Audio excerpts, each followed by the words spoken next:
What is up, you guys? Maximania back here with another video, and today we are going to be looking at Fastlane 2023 predictions. Let's go.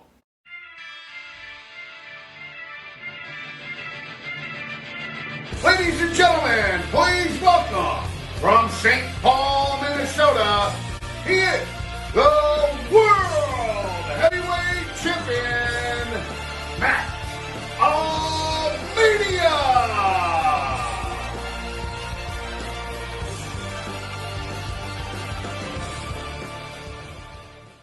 Alright guys, Maximania here. Welcome back to the channel. And as I said before, we are looking at Fastlane 2023 predictions.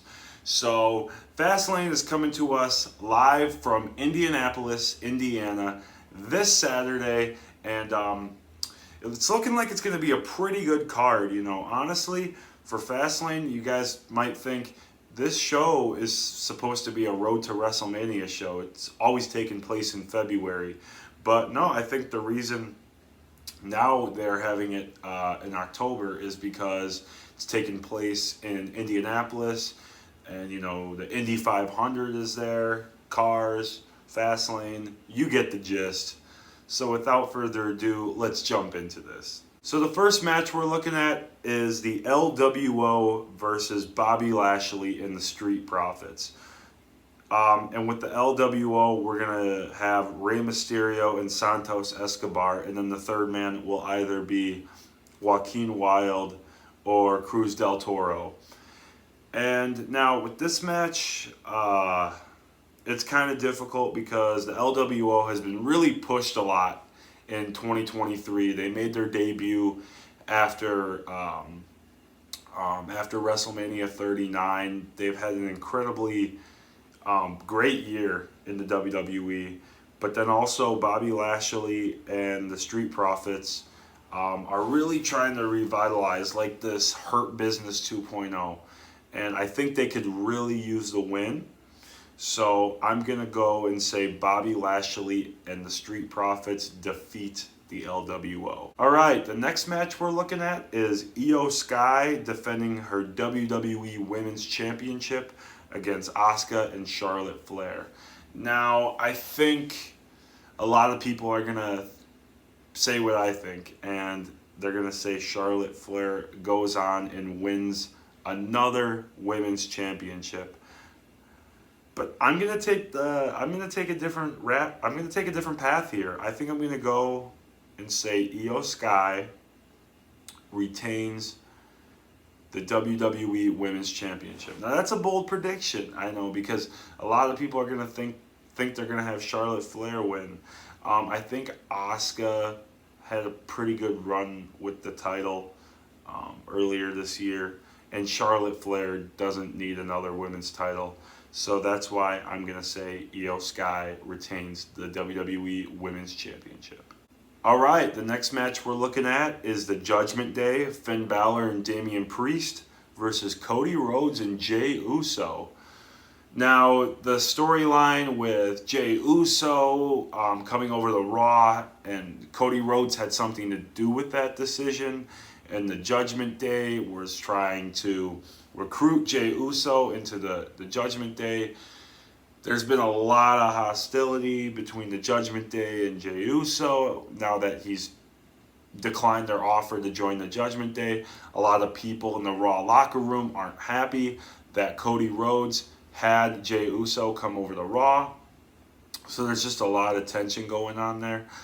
But I think that this has the potential to be a really good matchup.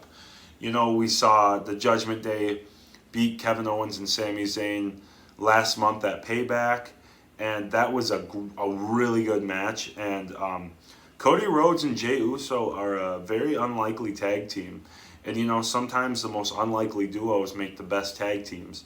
So I think it's going to be a really good match, and I'm going to say Cody Rhodes and Jey Uso defeat the Judgment Day to become the new WWE World Tag Team Champions. Next up, we got the World Heavyweight Championship match. Seth freaking Rollins defending the World Heavyweight Championship against Shinsuke Nakamura.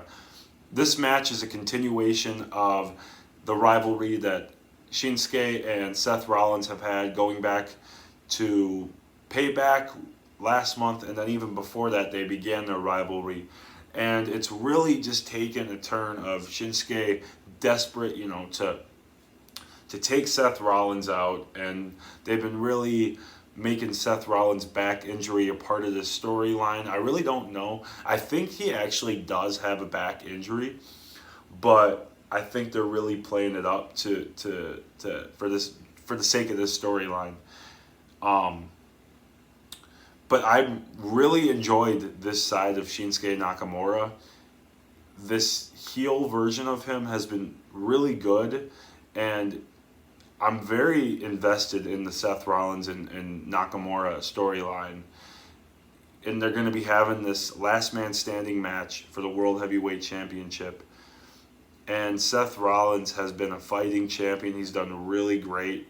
And Nakamura has been a great challenger. But at the end of the day, I'm going to go and say Seth Rollins retains the World Heavyweight Championship in a last man standing match and defeats Shinsuke Nakamura. But here's where the kicker comes in. Here's the kicker.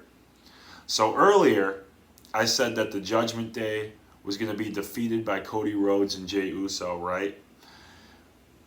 Now here's my prediction for the end of the Seth Rollins versus Shinsuke Nakamura match. I predict Seth Rollins is going to be down and hurt from this World Heavyweight Championship match, barely surviving against Shinsuke Nakamura. I think Rollins is just going to hang on by a thread when it comes to retaining his World Heavyweight Championship. Now I think Damian Priest is going to come in and cash in that that Money in the Bank briefcase.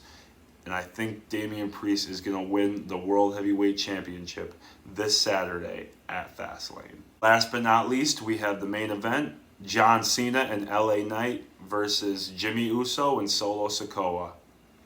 Now, I got to be honest with you.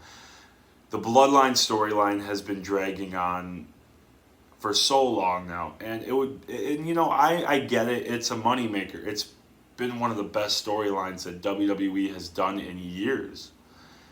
I might even say ever. That's my opinion. But right now, it's really dragging in particular due to the fact that Roman Reigns isn't actively on TV. So that's why I say it's pushing it way longer than it should. It'd be different if Roman Reigns were there, not even every week, every other week would be great. But the fact that he's never there makes this super difficult. But, so getting back on topic, Jimmy Uso, Solo Sikoa, kind of holding the ground for the Bloodline. They're going to be taking on John Cena and LA Knight. Now, the fact that Roman Reigns isn't, actively present, I'm going to say this. I'm going to say John Cena and LA Knight defeat Jimmy Uso and Solo Sikoa. Now, here's the thing. The Tribal Chief isn't going to be too happy about that.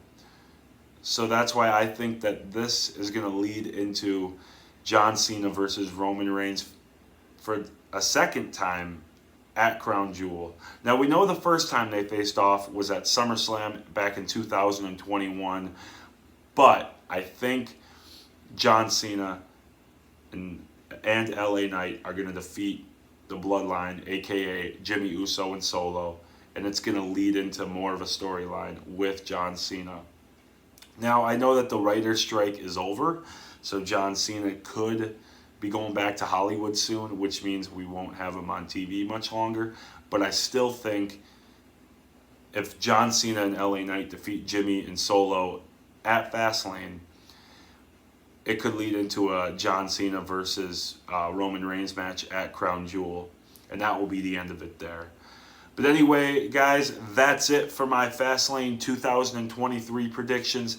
Thank you so much for watching. Be sure to like, comment, and subscribe for more content. I got my Survivor Series vlog coming to the channel next month, so be sure to look out for that. But anyways, thank you guys so much for watching. This is Maximania. Peace.